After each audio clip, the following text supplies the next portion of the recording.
स्वागत है दोस्तों मेरे चैनल बुद्ध स्टोरी 07 पर। दोस्तों, आपकी कामयाबी आपके घर में सुख शांति लाती है।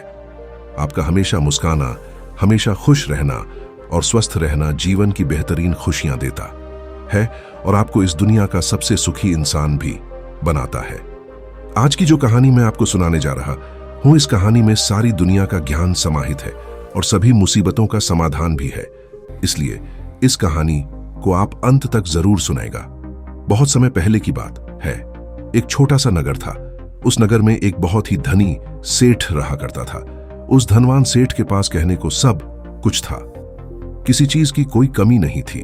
उस धनवान सेठ ने अपने जीवन में बहुत बड़े बड़े मुकाम हासिल किए थे। उसने अपने जीवन में कई सफलताएं प्राप्त की थी। वह जिस नगर में भी व्यापार करने जाता, वहां पर भी उसे सफलता मिलना निश्चित था। वह अपने जीवन में कभी भी हारा नहीं था। उसका व्यापार भी खूब जोरों शोरों से चल रहा था। उसके पिताजी ने उसे ऐसी 4 बातें बता रखी थी जिसका वह नियमित पालन किया करता था और उन्हीं बातों का अनुसरण किया करता था। और उन्हीं बातों की वजह से उसका जीवन बड़ा ही सुखमय था। वह जीवन के हर क्षेत्र में सफल था। ऐसे ही काफी समय बीत गया और अब वो धनवान सेठ काफी बूढ़ा हो चुका था। अब उसे लगने लगा था कि मेरी मृत्यु बहुत नजदीक है, मेरी मृत्यु कभी भी हो सकती है। और वह जानता था कि उसका बेटा बहुत भोला है, बहुत नादान है। उसे अभी दुनियादारी की समझ नहीं है। इसलिए उसने अपने बेटे को अपने पास बुलाया और अपने बेटे से कहा, बेटा, मैंने अपने पिताजी से 4 बातें सीखी थी और उन्हीं बातों को मैंने अपने जीवन में उतारा। उन्हीं के अनुसरण की वजह से आज मैं अपने जीवन में इतना सफल हूं, अपना जीवन सुखमय पूर्वक बिता रहा हूं। उन्हीं बातों की वजह से आज मैं इतना सुखी हूं, संतुष्ट हूं और इतना धनवान हूं। ना ही कभी मुझे कोई बीमारी हुई और ना ही मुझे कभी कोई धन की कमी हुई। और तुम देख ही पा रहे हो कि मैं इस नगर का सर्वश्रेष्ठ धनवान हूं। लेकिन आज मेरे पास जो कुछ भी है मैं उससे संतुष्ट हूं।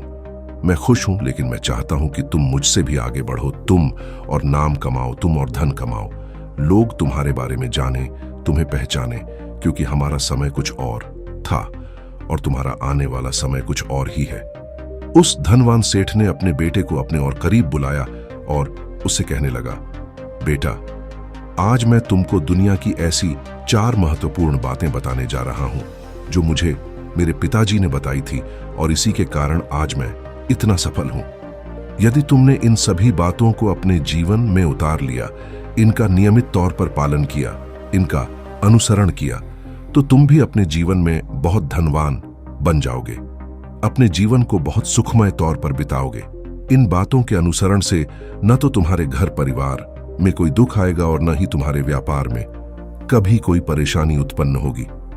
इतना कहकर धनवान सेठ अपने बेटे को 4 बातें बताना शुरू करता है। वह कहता है, बेटा, सबसे पहली बात है काम पर छांव में जाना और छांव में आना। दूसरी बात, अपने घर के चारों तरफ चमड़े की बाड़ रखना। तीसरी बात, हमेशा मीठा करके खाना। और चौथी बात, अपनी पत्नी को हमेशा बांध कर रखना। इतना कहकर वह धनवान सेठ अब निश्चिंत हो चुका था। वह यह जानता था कि उसका बेटा बहुत भोला है। वह अपने पिता की बात अवश्य मानेगा और इन सभी 4 बातों को अपने जीवन में उतारेगा और इनका अनुसरण भी करेगा। देखते देखते कुछ महीने बीत गए और फिर एक दिन धनवान सेठ मृत्यु को प्राप्त हो गया। अपने पिता की मृत्यु के बाद उस धनवान सेठ के बेटे ने उन सभी 4 बातों को एक कागज पर लिख लिया ताकि वह उन्हें भूल न जाए और उन्हीं बातों को वह अपने जीवन में उतारने लगा। उन 4 बातों का अनुसरण करने लगा। सबसे पहली बात जो उसके पिता ने उससे कही थी, छांव में जाना और छांव में आना, तो उसने अपने घर से लेकर अपनी दुकान तक पूरे रास्ते पर एक टेंट लगवा दिया, क्योंकि उसके पास पैसा तो बहुत था और उसे कोई रोकने वाला भी नहीं था। जब भी कोई उसे पूछता कि आखिर तुमने ऐसा क्यों किया, तो वह उसके जवाब में बस इतना ही कहता कि मेरे पिताजी ने मुझसे ऐसा ही करने को कहा है। इसके बाद उसने अपने पिता की अगली बात का अनुसरण किया। उसने अपने घर के चारों तरफ चमड़े की बाड़ खड़ी करवा दी। उसने अपने घर के दोनों तरफ चमड़े की एक दीवार खड़ी करवा दी। यह देखकर आसपास के लोग बहुत क्रोधित हो गए। वे लोग उससे झगड़ा करने पर भी उतर आए। कई लोगों ने तो यह तक कह डाला कि आखिर तुमने ऐसा क्यों किया। चमड़े की बाड़ तुमने क्यों खड़ी करवा दी? चमड़े से बहुत बदबू आती है और इससे हमें तकलीफ होती है, इसे आज ही निकलवा दो। लेकिन कोई उसका कुछ भी ना बिगाड़ सका, क्योंकि उसके पास बहुत पैसा था। इसलिए कोई भी व्यक्ति उसका ज्यादा समय तक विरोध न कर सका और उसने भी मन बना लिया था कि वह अपने पिता की सभी बातों को पूरे दिल से मानेगा। उसके पिता ने उसे तीसरी बात कही थी, खाने को मीठा करके खाना, जिस कारण वह अपनी पत्नी से हर रोज खाने में कुछ मीठा ही बनवाता था। कभी सेवियां, कभी खीर, कभी हलवा तो कभी मिठाइयां। हमेशा यही सब खाता रहता। और उसके पिता ने उसे चौथी बात कही थी, अपनी पत्नी को हमेशा बांध कर रखना, जिस कारण वह हर रोज अपनी पत्नी को रस्सी से बांध कर रखता था। ऐसे ही कई दिन बीत गए और देखते ही देखते अब वह सेठ के बेटे का जीवन धीरे धीरे बर्बाद होने लगा था, क्योंकि उसने अपने पिता की सभी बातों का गलत मतलब निकाला था और वह उसी के अनुसार उनका पालन कर रहा था। देखते देखते उसका उतना बड़ा व्यापार अब ठप होने लगा था। उसके यहाँ पर ग्राहकों की संख्या कम होने लगी थी, क्योंकि जब उसका मन करता तब वह दुकान जाया करता और जब उसका मन करता तो वह दुकान से वापस घर लौट आता। उसका अपने पिताजी के इस कारोबार में मन नहीं लगता था। इस कारण उसके सारे ग्राहक अब उससे नाराज होने लगे थे। उसके सारे ग्राहक अब एक एक करके उस दुकान को छोड़ते चले जा रहे थे। इसी कारण उसका पूरा व्यापार अब ठप हो चुका था। जिस व्यापार को खड़ा करने में उसके पिताजी ने खून पसीना एक कर दिया था, उस व्यापार को उसने कुछ ही महीनों में पूरी तरह से बर्बाद कर दिया था।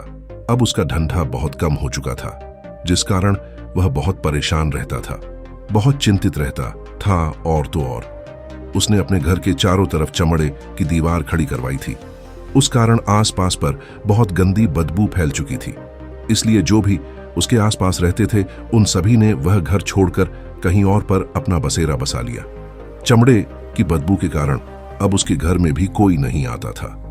यहां तक कि उसके मित्र और उसके रिश्तेदार भी उस घर में आने से कतराते थे। लेकिन अब भी उसे समझ नहीं आ रहा था कि आखिर ये सब हो क्यों रहा है। वो बहुत परेशान रहने लगा था और वह हमेशा मीठा भोजन किया करता था, जिस कारण उसका वजन बहुत ज्यादा बढ़ चुका था और इस मोटापे के कारण उसके शरीर में न जाने कितनी सारी बीमारियों ने अपना घर बना लिया था। आए दिन उसके घर पर वेद आने लगे थे। इन्हीं कारणों से अब उसका पैसा भी इन चीजों में बर्बाद होने लगा था। और अपने पिता की चौथी बात उसने मानी थी, वह थी अपनी पत्नी को बांध कर रखता, जिसकी वजह से उसकी पत्नी उससे नाराज हो गई और वह घर छोड़कर अपने मायके लौट गई। उसने अपनी पत्नी को मनाने की कोशिश की, तरह तरह के उपाय किए, लेकिन उसकी पत्नी नहीं मानी। और वैसे भी कोई भी स्त्री ऐसे मर्द के साथ क्यों रहना चाहेगी जो उसे बेवजह ही बेबात पर बांध कर रखता हो। देखते देखते अब वह सेठ के बेटे का पूरा जीवन बर्बाद हो चुका था। न तो अब उसके पास व्यापार बचा था, न ही धन, न ही उसकी पत्नी और न ही वह रिश्तेदार जो पैसों के लिए उसके आसपास घुमा करते थे। और तो और अब उसका स्वास्थ्य भी ठीक नहीं रहता था, जिस कारण वह बहुत चिंतित रहने लगा था, बहुत परेशान रहने लगा था। उसे यह सब समझ ही नहीं आ रहा था क्या हो रहा है और क्यों हो रहा है। इन सभी बातों को लेकर तो बहुत परेशान रहता और वह मन ही मन अपने पिताजी को कोसा करता। वह कहता, पिताजी आपने तो मेरा पूरा जीवन बर्बाद कर दिया। आपकी उन 4 बातों के कारण आज मुझसे मेरा सब कुछ छिन चुका है। न तो मेरे पास व्यापार रहा, न ही धन दौलत, न ही वह रिश्तेदार, न ही मेरी पत्नी और यहां तक कि मेरे स्वास्थ्य ने भी मेरा साथ छोड़ दिया है। आप ही के कारण आज मेरा पूरा जीवन बर्बाद हो चुका है। यदि मैंने आपकी वह 4 बातें न मानी होती, यदि मैंने उन्हें अपने जीवन में न उतारा होता, तो आज मैं एक सुखमय जीवन जी रहा होता। आपकी इन 4 बातों पर चलकर मुझे क्या मिला? मैंने एक आज्ञाकारी बेटे की तरह आपकी सारी बातें भली भांति मानी, उन पर यकीन किया, उनका अनुसरण किया। लेकिन मैं ही मूर्ख था जो मैंने आपकी उन बातों पर आंख बंद करके यकीन कर लिया। इतना कहकर वह फूट फूट फूट कर रोने लगा। तभी उसे एक दिन पता चला कि उसके पास के नगर में एक साधु आए हुए हैं और वह साधु सभी की समस्याओं का हल बताते हैं। चाहे कैसी भी समस्या हो, वह उसका निवारण अवश्य करते हैं। यह सुनकर उसने सोचा कि चलो एक बार मिल कर देखता हूं, हो सकता है कि मेरी भी समस्या का समाधान मुझे मिल जाए। इस आशा के साथ वह उन साधु के पास पहुंचा। वहां पहुंचकर सीधा उनके चरणों में जा गिरा और जोर जोर से रोने लगा। वह कहने लगा, हे गुरुवर, अब आप ही मुझे बचा सकते हैं। मेरे पिताजी ने तो मेरा पूरा जीवन बर्बाद करके रख दिया। आज मेरी जो भी स्थिति है वह सब मेरे पिताजी के कारण ही है। मेरे पिताजी ने मुझे जैसा कहा मैंने वैसा ही किया। हमेशा एक अच्छे बेटे की तरह उनकी सारी बातें मानी, अपने सारे फर्ज निभाए। और देखिए मेरे पिताजी ने मेरे साथ क्या किया। मरते मरते भी वह मुझे गलत बात सिखा गए और उसका खामियाजा मुझे आज भुगतना पड़ रहा है, क्योंकि मैंने उनकी सभी बातों को अपने जीवन में उतारा, उनका अनुसरण किया। और देखिए आज मेरे साथ क्या हो गया। मेरा तो पूरा जीवन ही बर्बाद हो गया। मैं अब तक ये नहीं समझ पाया कि मेरे पिताजी ने मेरे साथ ऐसा क्यों किया। क्या मैंने उनके साथ कुछ गलत किया था? इतना कहकर वह उन साधु के सामने और भी जोर जोर से रोने लगा। तभी वह साधु महाराज उस सेठ के बेटे से कहते हैं, बेटा चुप हो जाओ, पहले मुझे अपनी सारी बात तो बताओ। आखिर तुम्हारे साथ क्या हुआ है? तुम इस तरह से क्यों रो रहे हो? तुम्हारी इस परेशानी का क्या कारण है?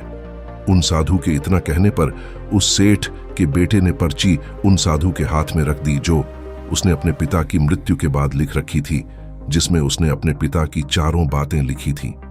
उन साधु ने पर्ची ली और उसे पढ़ने लगे, और उन्होंने जैसे ही वह पढ़ा वह जोर जोर से हंसने लगे। और वह उस सेठ के बेटे से कहते हैं, तुम कितने बड़े मूर्ख हो। तुम्हारे पिता ने तो तुम्हें दुनिया का सारा ज्ञान दे दिया, लेकिन तुम उसे समझ नहीं पाए। तुम उसका सही तरह से पालन नहीं कर पाए और कहते हो कि तुम्हारे पिता ने तुम्हें गलत राह दिखाई है, तुमने गलत संदेश दिया है। तुम्हारे पिताजी तो तुम्हारी परीक्षा ले रहे थे कि तुम उनकी बातों को समझ पाते हो या नहीं, तुम उनकी बातों का सही मतलब निकाल पाते हो या नहीं। यदि वह चाहते तो इसका मतलब तुम्हें अच्छी तरह से बता सकते थे, लेकिन वह चाहते थे कि तुम इन बातों का मतलब खुद से जानो, खुद से समझो कि इन बातों का क्या अर्थ है। लेकिन अब तो ऐसा प्रतीत होता है कि मानो तुम्हारी बुद्धि बिल्कुल भ्रष्ट हो चुकी है। तुमसे बड़ा मूर्ख मैंने आज तक नहीं देखा। जिसके पास दुनिया का इतना बड़ा ज्ञान हो, वह भला इतनी बड़ी मूर्खता कैसे कर सकता है? तुम्हारे पास कोई ज्ञान नहीं है, तुमने कोई भी ज्ञान अर्जित ही नहीं किया। अगर तुम इन बातों का सही मतलब समझ चुके होते तो तुम भी अपने जीवन में अपने पिता की तरह ही सफल होते, खुश होते, और तुम्हारा जीवन सुखमय तरह से बीत रहा होता। लेकिन तुम इतने बड़े मूर्ख हो कि तुमने अपने पिता की बातों का गलत मतलब निकाल लिया। उन बातों के मतलब के बारे में तुमने सोचा तक नहीं। उन्होंने जैसा कहा तुमने वैसा करना शुरू कर दिया। यदि तुम्हें उन बातों का अर्थ नहीं पता चल रहा था तो तुम किसी ज्ञानी से मिल सकते थे, तुम उससे उस बात का मतलब निकाल लेते। लेकिन जैसा तुमने अपने पिता की इन बातों को समझा है, इसका मतलब वैसा नहीं है। इस पर वह धनवान सेठ का बेटा कहता है, हे गुरुवर, आप क्या कहना चाहते हैं? क्या मैं अपने पिता की बातों को सही नहीं समझ रहा? और वैसे भी इसमें समझने लायक है क्या? उन्होंने तो सब कुछ साफ साफ ही बताया था और मैंने उन्हें अपने जीवन में उसी तरह से उतार लिया। तो फिर मैंने गलत क्या किया है? इस पर गुरुवर एक बार फिर मुस्कुराने लगे और उस सेठ के बेटे से कहते हैं, बेटा, ये जो बातें लिखी गई हैं, इन बातों के पीछे एक गहरा अर्थ है जिसे तुम समझ नहीं पाए। इसी कारणवश तुमने यह मूर्खता कर दी और इसी कारणवश तुमने अपना पूरा जीवन बर्बाद कर लिया। लेकिन अब भी कुछ नहीं बिगड़ा। अब भी तुम्हारे पास बहुत समय है। यदि तुम चाहो तो अब से मेहनत करके भी तुम अपने जीवन में एक बार फिर से खुशहाली व समृद्धि सब कुछ हासिल कर सकते हो। इस पर वह सेठ का बेटा कहता है, ठीक है, कृपया करके मुझे उन चारों बातों का मतलब समझाइए। आखिर उन चार बातों का क्या अर्थ है? इस पर साधु सेठ के बेटे को कहते हैं, तुम्हारे पिताजी ने तुमसे कहा था काम पर छांव में जाना और छांव में आना। इसका मतलब यह है सूर्य निकलने से पहले ही तुम दुकान पर पहुंच जाना और सूर्यास्त होने के बाद ही तुम वापस घर आना, जिससे तुम्हें दुकान पर अधिक से अधिक समय मिल पाएगा। तुम उस काम को अच्छी तरह समझ पाओगे, उस काम को अच्छी तरह से कर पाओगे, उस काम को बढ़ाने में तुम अपना दिमाग लगा पाओगे और तुम अपने काम में तरक्की कर पाओगे। लेकिन तुमने तो इसका गलत ही मतलब निकाल लिया। तुमने तो अपने घर से लेकर दुकान तक एक ऐसा टेंट लगवा दिया जिससे तुम छांव में आ सको और छांव में जा सको। अब तुम ही बताओ, क्या तुमने अपने पिताजी की इन बातों का सही मतलब समझा था यह सुनकर वह सेठ का बेटा जोर जोर से रोने लगा और कहने लगा, हे गुरुवर, मेरी ही गलती थी। मैंने अपने पिता की इन बातों का गलत मतलब निकाला और इसी कारणवश आज मैं पूरी तरह से बर्बाद हो चुका हूं। मैं ही सबसे बड़ा मूर्ख था। मेरे पिताजी ने तो मुझे इतना महत्वपूर्ण ज्ञान दिया था, लेकिन मैं उस हीरे को पत्थर समझ बैठा। आगे वह सेठ का बेटा उन गुरुवर से कहता है कि गुरुवर, दूसरी बात क्या है, उसका अर्थ क्या है। आगे गुरुवर दूसरी बात का अर्थ समझाते हुए कहते हैं, चमड़े की बाड़ करवाना। इसका अर्थ यह है कि तुम अपने घर में कुत्ता या बिल्ली पालना। जब तुम अपने घर में कुत्ता बिल्ली पाल लोगे तो यह तुम्हारे घर की चारों ओर से रक्षा करेगा, जिससे तुम्हारी धन दौलत पूरी तरह से सुरक्षित रहेगी और तुम बेफिक्र होकर दुकान पर मन लगा सकोगे, बेफिक्र होकर दुकान के कामों को समझ सकोगे और तरक्की कर पाओगे। और तो और तुम्हारे मन में कभी यह भी डर नहीं होगा कि कहीं कोई चोर आकर मेरी संपत्ति न चुरा ले। चमड़े की बाड़ करवाने का असली मतलब यह है, लेकिन तुमने तो चमड़े की बाड़ करवाने का मतलब कुछ और ही निकाल दिया। तुमने तो अपने घर की 2 दीवारों को ही चमड़े से पूरी तरह से भरवा दिया, जिस कारण आसपास गंदी बदबू फैल गई। तुम्हारे आसपास के पड़ोसी भी अपना घर छोड़कर कहीं और चले गए। यहां तक कि तुम्हारे मित्र, तुम्हारे सगे संबंधी भी उस बदबू के कारण तुम्हारे घर पर आने से कतराने लगे। और अब हालत यह हो चुकी है कि ना तो तुम्हारे घर पर कोई आता है और ना ही कोई जाता है। और इसी कारणवश लोग तुम्हें नापसंद करने लगे और तुम्हारी बर्बादी का यह भी कारण है। आगे सेठ का बेटा कहता है, हे गुरुवर, यह सब तो ठीक है, लेकिन यह खाने को मीठा करके खाना, इसका क्या? मैंने इसका भी अर्थ गलत निकाला है क्या? मैंने तो अपने पिता की बातों के कहे अनुसार ही हर रोज मीठा खाया और आज देखिए मेरा शरीर कितना वजनदार हो चुका है, जिस कारण मुझे अनेक प्रकार की बीमारियों ने घेर रखा है। क्या मैं इस बात को भी गलत समझ रहा था? इस पर वह साधु उस सेठ के बेटे से कहते हैं, हाँ, तुमने इस बात का भी गलत मतलब भी निकाला है। मीठा करके खाने का अर्थ यह है कि जब भी तुम्हें भूख तेजी से लगे तभी तुम्हें भोजन करना है, न उसके पहले और उसके बाद। अन्यथा यदि तुम्हें भूख न लगी होगी और तुम्हें भोजन मिल जाए तो तुम उस भोजन की कभी कदर नहीं करोगे। वह रोटी तुम्हें कभी मीठी नहीं लगेगी, फिर चाहे वह भोजन कितना भी स्वादिष्ट क्यों न हो, चाहे भोजन कितना भी लाजवाब क्यों न हो, तुम उसकी कदर कभी नहीं कर पाओगे, तुम उसका सम्मान कभी नहीं कर पाओगे। किंतु जब एक व्यक्ति को जोरों की भूख लगी होती है, उसके सामने यदि तुम सूखी रोटी भी रख दो तो भी वह उसके लिए किसी पंचमेल से कम नहीं है।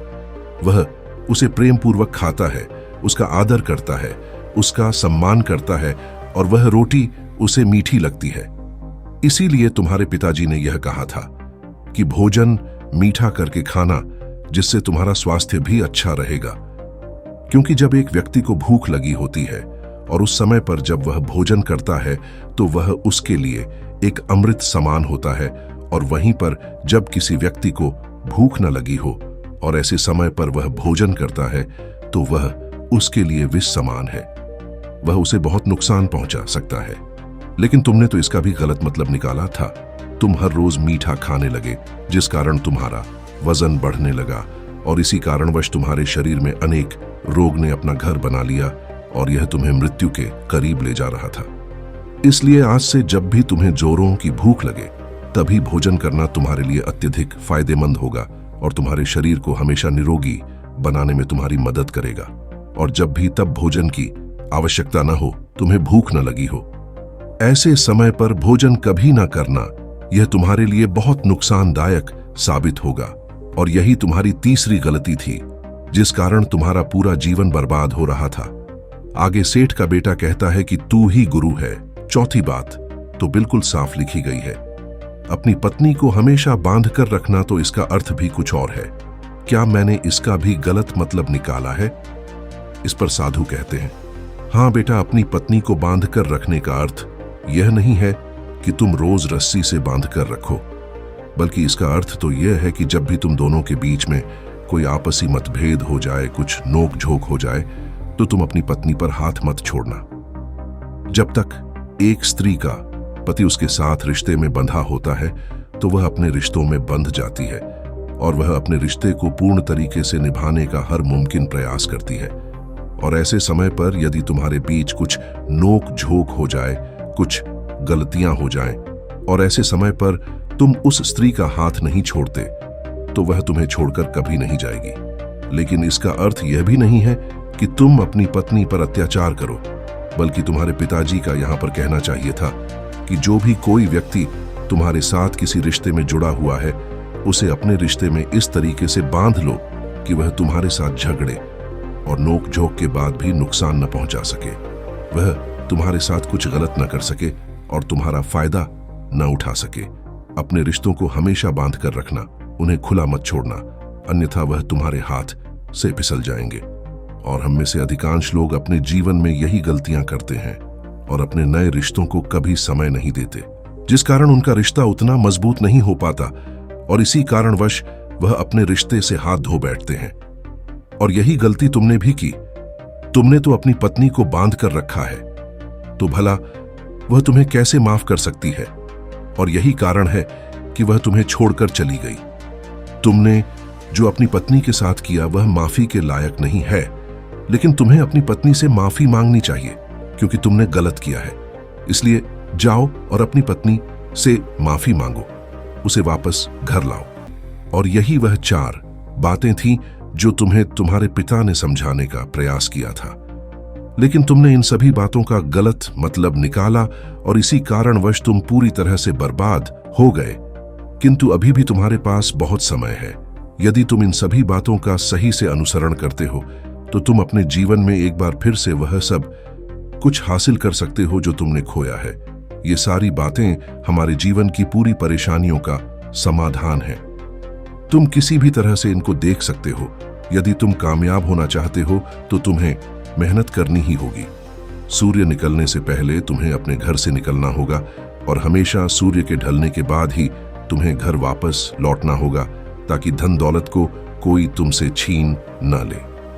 तुम्हें अपने रिश्तों को कुछ इस तरीके से बांधना होगा ताकि वह रिश्ते तुम्हें परेशान न करे, तुम्हें तकलीफ न पहुंचाए, तुम्हारा फायदा न उठाएं।